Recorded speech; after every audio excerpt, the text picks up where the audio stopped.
For the first 2 weeks, he was obsessed.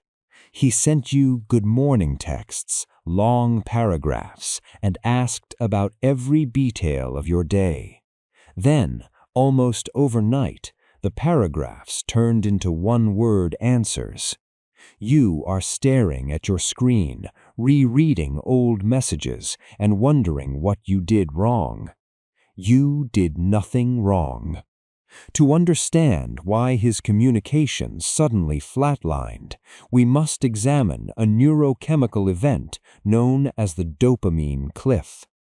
In evolutionary psychology, the male brain operates in two distinct modes, the hunt and the harvest. When a man first meets you, his brain perceives you as a high-value, unsecured resource. To secure this resource, his brain floods his system with dopamine, giving him the unnatural energy required to text you constantly and be relentlessly charming. But this high dopamine state is biologically expensive and impossible to maintain. Let us examine the first beat of this transition, the illusion of the baseline. You believe that the man who texted you for hours during the first week is the real him. He is not. That was a man under the influence of a temporary chemical cocktail. Once he feels he has successfully bonded with you, his brain performs an efficiency audit. It cuts the dopamine supply to conserve energy, returning him to his natural, much quieter baseline.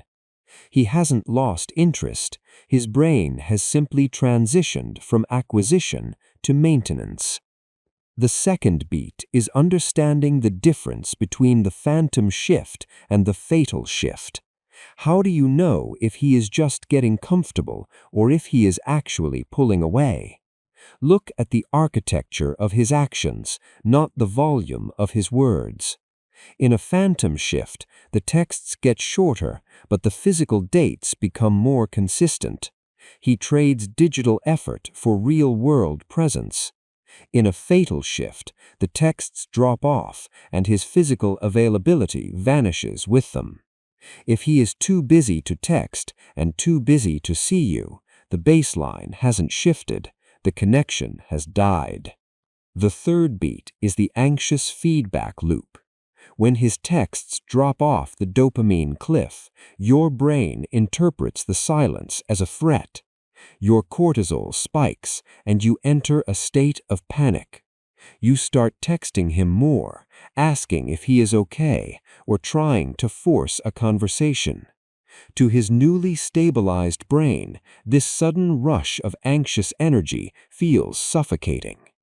By trying to pull him back up the cliff, you accidentally push him further away. So how do you navigate the drop? You must practice the strategy of reciprocal silence. When his texting rhythm slows, you do not panic and you do not compensate. You simply match his new rhythm.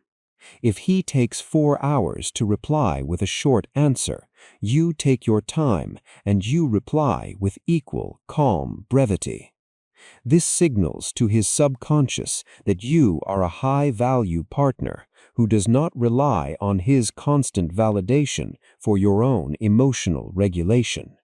You allow the silence to breathe, giving him the space to miss you and reinitiate the connection on his own terms. But what happens if the silence stretches too far? What happens when a man doesn't just slow down, but disappears entirely without a trace? In the next video, we will dissect the anatomy of ghosting and why the male brain's freedom reflex sometimes violently overrides its attachment drive. Click here to uncover the truth behind his disappearance.